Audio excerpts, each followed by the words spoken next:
Hello, my name is Saman and today I'm going to be talking to Jason from Invictus Wellbeing about what it's like being a young carer and balancing responsibilities with your own ambitions. Hi Jason, thanks for joining us. Hi, it's a pleasure. Thank you for having me. So, how can a young person recognize that they are a young carer? I think a lot of young people don't realise that they're young carers because what they do is what they're used to. So because they've done it for so long, it's just a normal part of their life. Whether it be looking after a family member, looking after whoever it is that they look after, do you know what I mean? It becomes like a normal part of their life, so they don't recognise the label of being a young carer.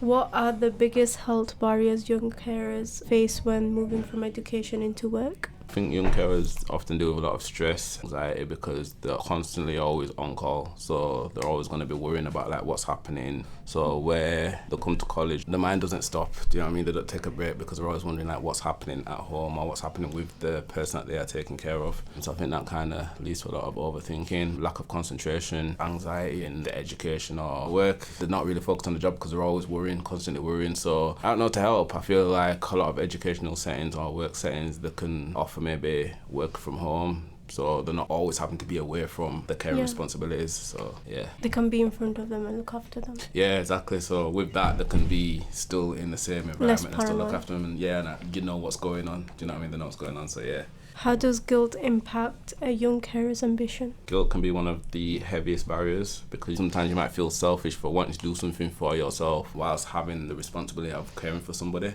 Feeling like you haven't done anything for yourself? Yeah, so feeling like because you've had to do this for a long time, because you've had to care for whoever you're caring for a long time, like even the thought of, let me do something for myself, it can be a bit hindering and it can be a bit like, you might feel, and you might feel burdened, you might feel wrong for thinking that. Yeah. So I think that can really affect young people and their ambition. But ambition and care, they're not opposites. Like in many cases, pursuing education or employment can strengthen family long-term financially, emotionally and practically. But I think to do this, it helps to like have open conversations with family members or again, whoever you're caring for about goals, sharing goals and just other support that you can get whilst you take this next step to kind of pursue what it is that you want to pursue.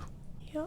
What signs show that caring responsibilities are affecting mental health? I think that constant tiredness, exhaustion, and just like being drained, irritable. Again, like these are things like employers, education, teachers and stuff might pick up on. Maybe feeling panic about when you're thinking about the future, feeling trapped, maybe losing interest in your own goals as well. Because again, like caring can be demanding in a sense, do you know what I mean? So It's too much responsibility. and sometimes you don't have time to think about your own thing, about your own goals and about things that you want to do for yourself. Yeah, so early mental health check-ins make a big difference. Many educational providers can offer counselling. There are also dedicated young carer services that provide peer groups and sometimes respite, which means short breaks from caring responsibilities. And needing that support doesn't mean like you're failing at caring.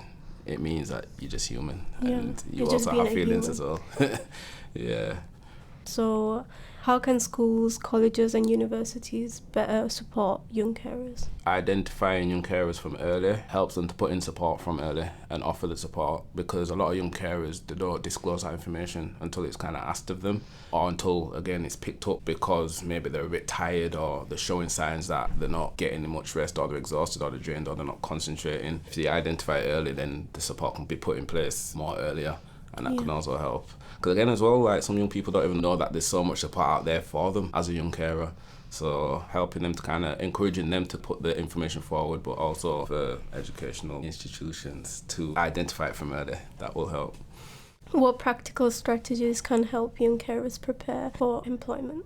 I'd say exploring like the flexibility of the employment that you're going into. I think that can help. Time blocking and planning certain specific hours to do the care responsibilities that you need to do, but also again working around your employment hours as well. Doing it voluntary. Yeah, voluntary as well. Yeah, doing it voluntary. Picking the skills that you need. Picking the skills that you need, yeah. And again, being honest with your employers, just so they're aware. Again, so you're not going in there tired and they're thinking, well, oh, is this person just lazy or is this person, do you know what I mean? They know your commitments outside of work as well can be a lot, do you know what I mean? So yeah, just being open and honest and letting your employer know that this is what I do also.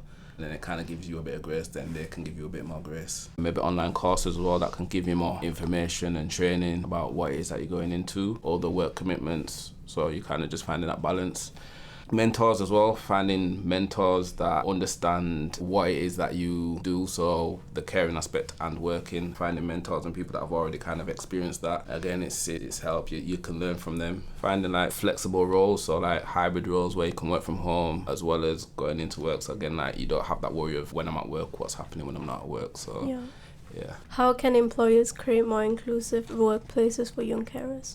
I feel like employers can start with flexible hours and clear carer leave policies, creating an open culture where care responsibilities aren't seen as a weakness. Manager training helps, so supervisors understand that some caring roles are hidden and not clear and obvious. I think mental health support at work should definitely be visible and accessible, because sometimes if you don't know it's there, you'll end up not suffering, but do you know what I mean, end up kind of going through things and not realising that there's help. Do you know what I mean? And like that little help can go a long way. And yeah, some workplaces work towards a carer-friendly schemes and have clear HR policies around flexibility and adjustments, making advocacy easier. And when employers recognise caring as a strength, not a liability, everybody benefits.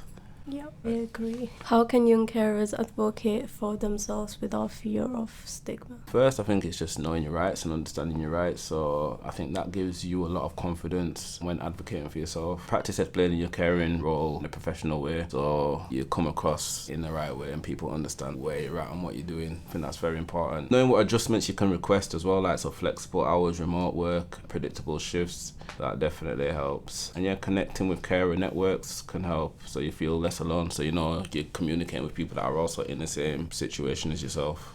What roles does financial pressure play in limiting career choices? I think financial pressure can push young carers towards immediate income rather than long-term development, and that might mean avoiding unpaid internships or relocating for opportunities. I feel stability can feel more urgent than a passion. Targeted bursaries and grants specifically for carers can reduce that pressure. Paid work experience schemes are vital. Apprenticeships are often a strong route because they combine earning with learning. Employer funding training can also create long-term growth without upfront cost. Money matters, and practical financial support can unlock opportunities. And finally, how can young carers hold onto their own dreams while supporting someone else? Start small. You don't have to have it all figured out, but again, small steps lead to bigger Build steps. your way up. And it builds your way up, yeah, of course, like you just said. So start small. Remember as well, like caring and ambition can exist together. A lot of young carers develop incredible strengths, resilience, empathy, and time management. Also problem solving through their experience. And I believe like these are things that are valuable in any workplace anyway, and in your career. Just build a strong support circle. Seek respite where possible. Share the caring where you can. Strength-based career coaching can help you see how your experience is an asset, not a limitation.